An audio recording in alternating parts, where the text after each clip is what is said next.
दिल्ली में इस वक्त चुनाव की सरगर्मियां जारी है और हम लोग इस वक्त बैठे हुए हैं त्रिनगर विधानसभा में। और त्रिनगर विधानसभा के बहुजन समाज पार्टी के जो प्रत्याशी है डॉक्टर पवन कुमार गर्ग जी है और इनको बहुजन समाज पार्टी ने अपना प्रत्याशी बनाया है। आम आदमी पार्टी हो या फिर कांग्रेस या फिर हो भारतीय जनता पार्टी, तमाम राजनीतिक पार्टियां अभी मैदान में है।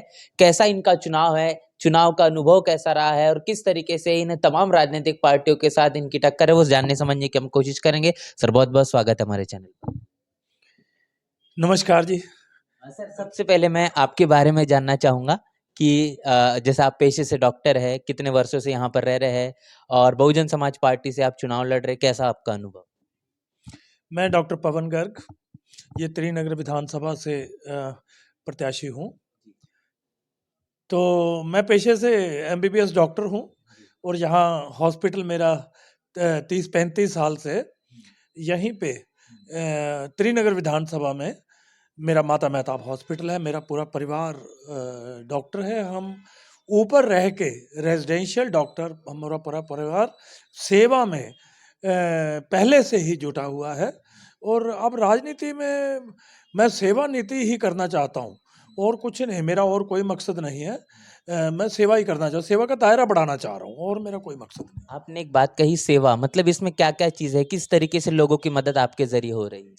जैसे मैं पहले स्वास्थ्य में कर रहा हूँ, तो अब तो समस्या ही समस्याएं मुझे दिखाई दे रही हैं क्योंकि मैं 30-35 साल से रह के समस्याएं देख रहा हूँ। तो इसीलिए मुझे राजनीति में अपना सेवा का दायरा बढ़ाने के लिए सड़कें हैं, शिक्षा है, नारी शक्ति है, क्राइम रेट है, तो वृद्धों का है, तो सारे ही तो समस्या बहुत है। सारे वादे ही करती हैं बड़ी-बड़ी पार्टियाँ। तो जो मैं इस मेडिकल माध्यम से सेवा करता-करता मेरा तो बिल्कुल अगर ज़मीनी लेवल पे देखें तो जनता बहुत दुखी है इनके वायदों से। बड़ी-बड़ी पार्टियों के वायदों से बहुत दुखी है। ज़मीनी स्तर पे कुछ है ही नहीं। कहीं भी चले जाइए। कैसा अनुभव है सर पूरे चुनाव में? अभी तो वैसे तारीख नजदीक आ रही है, 3 तारीख को अब चुनाव का प्रचार बंद हो जाएगा, 5 तारीख को वोटिंग होनी है। पूरा चुनाव का अनुभव कैसा रहा आपका? लोगों के बीच जा रहे हैं, उनसे बातचीत करें, क्या कह रहे हैं वो लोग? मैं तो अपना चुनाव प्रचार कह ही नहीं रहा। मेरा तो सेवा प्रचार है, जो पहले ही चल रहा है 30-35 साल से। और सही में ये जितने भी राजनेता हैं, ये सेवा, सेवा, सेवा करते हैं, कोई सेवा नहीं करता है। और मुझे ये भी पता चला है कि इस सेवा का जो जीत के आते हैं, उनको एक कुछ तनख्वाह भी मिलती है। तो मुझे तो ये कुछ दिनों में पता चला क्योंकि मैं राजनीति के तो आदमी नहीं हूँ, मेडिकल हूँ, सेवा का आदमी हूँ। तो ये बिल्कुल जान के सारी बड़ी-बड़ी पार्टियाँ सेवा-सेवा करती हैं, परंतु तनख्वाह है इसकी, ये किस चीज़ की तनख्वाह लेते हैं? और ये मैं आपके माध्यम से, आपके चैनल के माध्यम से एक संकल्प लेता हूँ कि मैं ₹1 रख के सारी तनख्वाह जनता में दूँगा। काफी बड़ी बात होगी। सर, एक भी ये चीज जानना है कि मुद्दे काफी सारे स्थानीय तो होते ही है, पूरे प्रदेश के मुद्दे हैं। इस त्रिनगर विधानसभा में काफी सारे मुद्दे, जैसे आपने कुछ समस्या भी गिनवाई, तो ऐसे कौन से मुख्य कारण है जो सबसे पहले जिन समस्या का निवारण होना जरूरी है त्रिनगर विधानसभा में? सबसे ज़्यादा तो सड़कों की है, झुग्गियों की है, ये गटर खुले रहते हैं झुग्गियों में। अंदर जाके मैं तो अपने मेडिकल माध्यम से और अभी भी चुनाव के माध्यम से झुग्गियों के अंदर जाके देख रहा हूँ। ज़मीनी स्तर पे देख के क्या उन लोगों को, बड़ी-बड़ी पार्टियों को, इतने सालों में, हम आज़ादी के बाद भी अगर हम इस हालत में झुग्गियों में रह रही है जनता, तो ये शर्म की बात है। इसीलिए मेरा दिल ये राजनीति में इसीलिए उतरा है और सेवा ही करूँगा मैं। आप पेशे से जैसे डॉक्टर है और एक सवाल आपसे जानना है कि जिस तरीके से काफ़ी झुग्गी झोपड़ियों में मैं भी खुद यहाँ पर गया हूँ, काफ़ी ज़्यादा रिपोर्टिंग हमने भी की है। तो जो तकलीफ़ें हैं, कौन-कौन सी ऐसी तकलीफ़ें हैं जो लोगों को लगातार सामना करना पड़ा? आपके पास में भी काफ़ी सारे पेशेंट्स आते होंगे जो झुग्गियों में रहते हैं, उन जितने सफोकेशन में रह रहे हैं, जिस गंदगी में वो रह रहे हैं। मैं बिल्कुल यही कहना चाह रहा हूँ कि जिन झुग्गी-झोपड़ियों में हम पहले भी जाते रहे थे, मैं सेवा मेडिकल के माध्यम से भी जाता रहा था, क्योंकि मैं घर-घर मरीज़ पहले भी देखने जाता हूँ। अब जो जा रहा हूँ, तो एक तो गटर और गंदगी की इतनी बड़ी समस्या है और दूसरी शिक्षा की समस्या, क्राइम की, नारी शक्ति की, बुजुर्गों की और सड़कों की इतना बुरा हाल है कि ये बड़ी-बड़ी पार्टियाँ एक दिन झुग्गियों में रह के वो हालात देखना चाह रहे हैं। तो मैं बल्कि उनको दावा करता हूँ कि मेरे साथ रहो, मैं झुग्गियों में रहूँगा 2 महीना, मेरे साथ रहिए आप, फिर समस्या का पता चलता है। जैसे मैं मेडिकल के माध्यम से झुग्गियों में जा के पहले भी देखता रहा हूँ, और अब तो चुनाव के माध्यम में बिल्कुल अंदर जाके मैं लगातार जा रहा हूँ। समस्या ही समस्या है, ज़मीनी स्तर पे कुछ है ही नहीं। आम आदमी पार्टी की लगातार यहाँ सरकार है, महिलाओं को सशक्तिकरण के नाम पर 2100 रुपए देने की जो केजरीवाल बात कर रहे हैं, कैसा देख रहे हैं इस बयान को? जो ये 2100 रुपये, ये मुझे लगता है कंपटीशन हो गया। एक पार्टी कहती है 1100, दूसरी पार्टी कहती है 2100, तीसरी कहती है 2500। मुझे शर्म आती है कि जनता का मोल लगाया जा रहा है। आज तक किसी पार्टी ने नहीं दिया। 15 दिन के वादे करते हैं, उसके बाद यही नहीं पता होता कौन पार्टी कहाँ पे है। पहली बात तो इतने फंड्स इतनी जनता के लिए वो कहाँ से लाएंगे। दूसरी बात, ये जनता का पैसा है, वो कौन होते हैं बांटने वाले? ये तो जनता का पैसा है, वो अपनी जेब से थोड़ी लेके आते हैं, ऊपर से थोड़ी लेके आते हैं।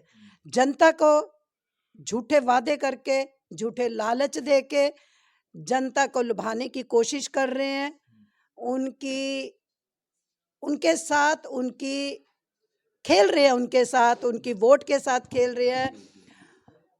मुझे ऐसा लगता है कि जैसे डॉक्टर साहब के साथ अब मैं भी जाती हूँ झुग्गियों में, इतना बुरा हाल है, सफाई, शौचालय, नशा, कोई शिक्षा नहीं है, कोई रोजगार नहीं है, उनको अपने बेहाल इतने लोग हैं। तो हमें लगता ही नहीं है कि ये भी एक दिल्ली का पार्ट है। एक तरफ टीवी पे दिल्ली, एक तरफ जमीनी स्तर पे दिल्ली। ये जो पार्टियां, चाहे कोई भी पार्टी है, चाहे कोई भी सरकार है, शायद उन्होंने आंखें बंद कर रखी हैं कि वो जमीनी स्तर से जुड़ना ही नहीं चाहते। सिर्फ इलेक्शनों के दिनों में 15 दिन जनता के साथ खिलवाड़ करते हैं। उनकी उम्मीद एक गरीब व्यक्ति जिनको 1100, 2100, 2500 का लालच देते हैं, वो इस उम्मीद से रहते हैं कि कब हमारा विधायक जीत के आएगा, कब हमें हमारे अकाउंट में पैसे मिलेंगे। पर आज तक ऐसा नहीं हुआ कि किसी के अकाउंट में पैसे आए हों या किसी को पैसा मिला हुआ। बहुत पहले की बात है, शायद ये 15 लाख का वायदा किया गया था कि स्विस बैंकों से पैसा आएगा, हर एक के अकाउंट में 15 लाख रुपया जाएगा। आज तक वो 15 लाख नहीं आया। किसी को नहीं पता कि 15 लाख, सब इस उम्मीद में वो 15 लाख कब आएगा। वो भगवान को पता है या नेता लोगों को पता है कि जो गरीब जनता है, निम्न श्रेणी के लोग हैं, उनको सब वोटों के दिनों में यूज करते हैं और ताज पहनकर वो अपने अपने सिंहासनों पे बैठते हैं। उसके बाद उनको यही नहीं पता होता है झुग्गी वालों का क्या हाल है, क्या नहीं। शौचालय की, हम झुग्गियों में गए पिछले दिनों, रोज ही जाते हैं। उनके पास एक जो कहते हैं ना कि जी घर घर शौचालय बनाए हुए हैं, घर घर स्वच्छ का अभियान चलाया हुआ। जहाँ झुग्गी वहाँ मकान। जहाँ झुग्गी वहाँ मकान। एक शौचालय नहीं है। ये बहुत सारी झुग्गियों में है, जैसे N86 की हैं, C4 की झुग्गियां हैं, जो हमारे त्रिनगर विधानसभा में है, सीमेंट साइडिंग की झुग्गियां हैं, L ब्लॉक की झुग्गियां हैं। मतलब इन झुग्गियों के लिए पहले तो जो इनको यहाँ पे वो रहते हैं, उनके लिए रिस्पॉन्सिबल कौन है? या तो खुद उन झुग्गियों को उसके बदले कुछ ना कुछ दें ताकि उनका लिविंग जो है थोड़ा बहुत अच्छा हो जाए। मतलब कभी कोई नेता चाहता ही नहीं है कि निम्न श्रेणी के लोग ऊपर उठें और हमारे साथ बैठें, ताज पहन के। कोई उनके बीच में नहीं आता। जब कोई जाता है उनके पास, एक विधायक के पास जाता है, तब शायद उनको धक्के मार के निकाल दिया जाता है या कह देते हैं कि बाद में आना। हो सकता है उनको उनसे बदबू आती हो। पहले तो वो झुग्गियों में रह के भी काम करना चाहते हैं। हमारे शकूरपुर की विधायिका है, मुझे लगता है 90% लोगों को यही नहीं पता होगा कि उनकी विधायिका कौन है, कि उनका चेहरा कभी दिखा ही नहीं है। आम आम जनता, एक गरीब जनता को क्या पता होगा, अच्छे अच्छे लोगों को नहीं पता होगा कि विधायिका कौन है। जो दूसरी पार्टियों के लोग हैं, बीजेपी के हैं, कांग्रेस के हैं, सभी शकूरपुर में रहते ही नहीं है। वो एक जमीनी स्तर से कैसे जुड़ सकते हैं, वो कैसे उनकी समस्याएं समझ सकते हैं। डॉक्टर पवन गर्ग 35 सालों से शकूरपुर में एक माता मेहताब हॉस्पिटल के नाम से 35 साल से लोगों के बीच में रह रहे हैं, उनकी समस्याएं समझ रहे हैं।